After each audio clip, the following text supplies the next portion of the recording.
السلام علیکم۔ ہمارا مطالبہ اس وقت یہ ہے کہ لاؤڈ سپیکرز جو ہیں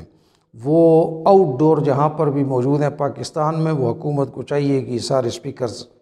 اتار لیے جائیں، اس کو ضبط کر لیا جائے۔ آؤٹ ڈور سے مراد یہ ہے کہ چاہے بازاروں میں باہر لگے ہوئے ہیں یا مسجد کے میناروں میں باہر لگے ہوئے ہیں، سب سپیکر یہاں پہ ختم ہو جانے چاہیے، اس کو نکال دینا چاہیے۔ اب اس پر اس کے جو مضرات ہیں وہ تو آپ کے سامنے ہیں، جو جس طرح کا آ رہا ہے، لیکن چونکہ مسلمانوں کا ایک سینسیٹیو سا ایشو ہے کہ بھئی نماز خاص طور پر اذان ہوتی ہے اسپیکر کے اندر، تو اس سلسلے میں پہلے آپ یہ طے کر لیجئے، اسلامی نظریاتی کونسل یا دوسرے علماء طے کریں کہ اذان جو ہے یہ اعلان کا نام ہے یا عبادت کا نام ہے۔ اگر عبادت کا نام ہے اذان، تو پھر تو بھائی اس پہ لاؤڈ سپیکر کی ضرورت ہی نہیں ہے نا، پھر تو عبادت ہے۔ تو جس طرح ریونڈ کے اجتماع میں تبلیغی جماعت والے سپیکر استعمال نہیں کرتے بلکہ اس میں سینکڑوں لوگ اذان دیتے ہیں ریونڈ کے پنڈال میں، تو ایسی 2 4 8 آدمی اذان دیں، سب کو ثواب ملے گا، پھر آپ کو سپیکر کی کیا ضرورت ہے۔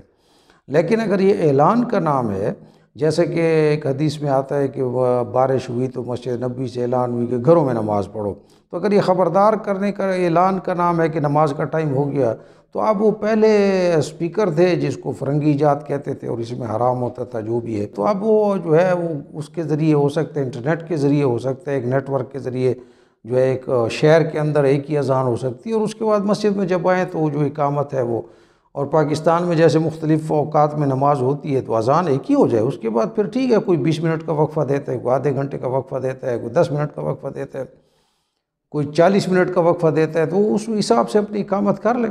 سوال یہ ہے کہ یہ باہر کیوں لگے ہیں اسپیکر؟ یعنی حضور صلی اللہ علیہ وسلم نے اماموں کو یہ بھی منع کیا کہ لمبی نماز نہ پڑھائیں، ہو سکتا ہے آپ کے پیچھے کوئی نماز کے اندر کوئی بزرگ موجود ہو، کوئی مریض موجود ہو، اس کو تکلیف ہو، تو نماز کو بھی لمبا نہ کریں۔ اور یہاں پہ ایک محلے کے اندر 12 اسپیکر لگے ہوئے ہیں، اور ایک محلے کے اندر جو ہے نا وہ ایک اذان ختم ہوتی ہے دوسری شروع ہوتی ہے، ادھر سے کہتے ہیں اذان کا جواب دینا واجب ہے، ایک ختم ہی نہیں ہوتی دوسری شروع ہو جاتی ہے، دوسری ختم ہوتی ہے تیسری شروع ہو جاتی ہے۔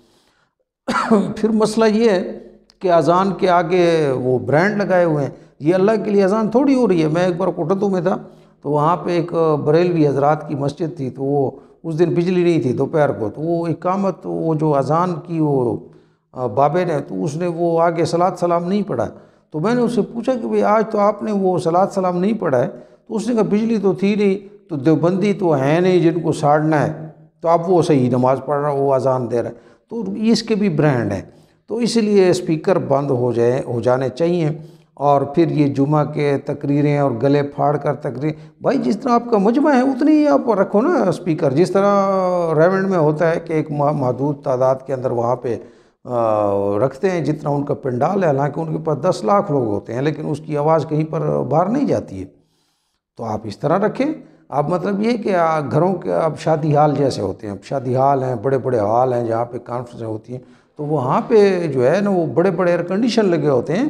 بعض اوقات 20 ایئر کنڈیشن لگے ہوتے ہیں، لیکن جب لوگ آ جاتے ہیں تو ایئر کنڈیشن آن کر لیتے ہیں، لوگ نہیں آتے تو ایئر کنڈیشن بند ہوتے ہیں۔ کوئی بیوقوف ایسا نہیں کرتا کہ آپ نے ایئر کنڈیشن باہر کی طرف منہ کر کے کھڑا کر دے یا ہیٹر باہر کی طرف منہ کر کے کھڑا کر دے، ان کو پتہ ہے کہ جتنا ہمارا مجمع ہے اتنے تک اس کو ہم نے یوٹیلائز کرنا ہے، تو اسی طرح اسپیکر آپ اپنی عمارت کے اندر رکھیں، جتنا آپ کے پاس سامعین ہے اس تک رکھیں، باہر آپ نے کیوں۔ اور ہمارا یہ کہنا ہے کہ ایک بار یہ اسپیکر یہاں پہ بند ہو جائے پاکستان کی مساجد میں اور مولویوں پر، تو آدھے سے زیادہ فرقے یہیں پہ ختم ہو جائیں گے، اور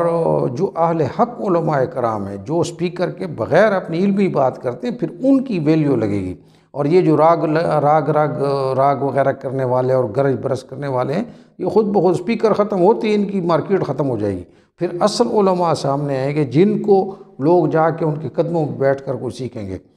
اچھا، پھر اس سے یہ ہوگا کہ ہمارے ہاں جو یہ بد تہذیبی ہے، نائز پولوشن، شادیوں میں جناب وہ باہر وہ شور و غدر مچا ہوا ہوتا ہے، تو پھر اس کو بھی آدمی آسانی سے روک سکتا ہے نا۔ ویسے تو جو مطلب ہے سیکولر جو ہوتے ہیں تقریبات ہوتے ہیں ان کو تو روکنا ویسے بھی ذرا آسان ہوتا ہے۔ مثال کے طور پہ ایک آدمی کے گھر میں مریض پڑا ہے اور باہر کسی میوزک کا پروگرام ہے محلے میں، تو وہ تو ان کو ریکویسٹ کر سکتا ہے نا، کرتا بھی ہے کہ بھئی میرے گھر میں مریض ہیں، ذرا آپ آواز دھیمی کر لیں یا بند کر لیں، دوسرے بھی اس کا ریگارڈ کرتے ہیں، نہ بھی کریں تو لڑائی ایک بار کوٹائی پر بھی بات آ جائے پھر بھی ٹھیک ہے۔ لیکن اگر باہر اسپیکر پر مولوی ٹوکا صاحب سیرت بیان کر رہے ہیں، من گھڑت قصے بیان کر رہے ہیں اور لوگوں کا سر کھا رہے ہیں رات کے 2 بجے تک، اب اس وقت جو ہے نا کوئی آدمی ڈر کے مارے یہ بھی نہیں جاتا کہ میرے گھر میں مریض ہے کہیں توہین رسالت کا ہمارے اوپر پرچہ نہ ہو جائے، چلا بھی جائے تو وہ اس کو جناب گالیاں بکنا شروع کر دیتے ہیں کہ تمہیں دین کی محبت نہیں ہے، حالانکہ اسپیکر چلتے وغیرہ وغیرہ۔ تو اسی لیے یہاں پہ اسپیکر جو ہے نا، یہ لاؤڈ اسپیکر، ویسے بھی مولوی حضرات ہی تو کہتے تھے نا کہ بھئی یہ فرنگی ایجاد ہے، اس کا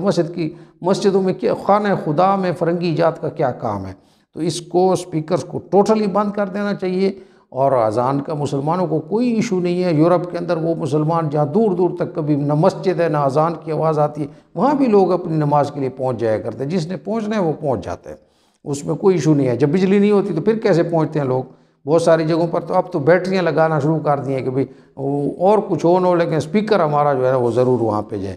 تو اسی لیے ہمارا تو مطالبہ اس میں یہ ہے، اس میں کوئی غیر شرعی بات نہیں ہے، بالکل دینی بات ہے کہ ہر قسم کی نائز پولوشن بند ہونی چاہیے، اور مساجد سے اسپیکر آؤٹ ڈور جو ہیں وہ ہٹا لینے چاہیے۔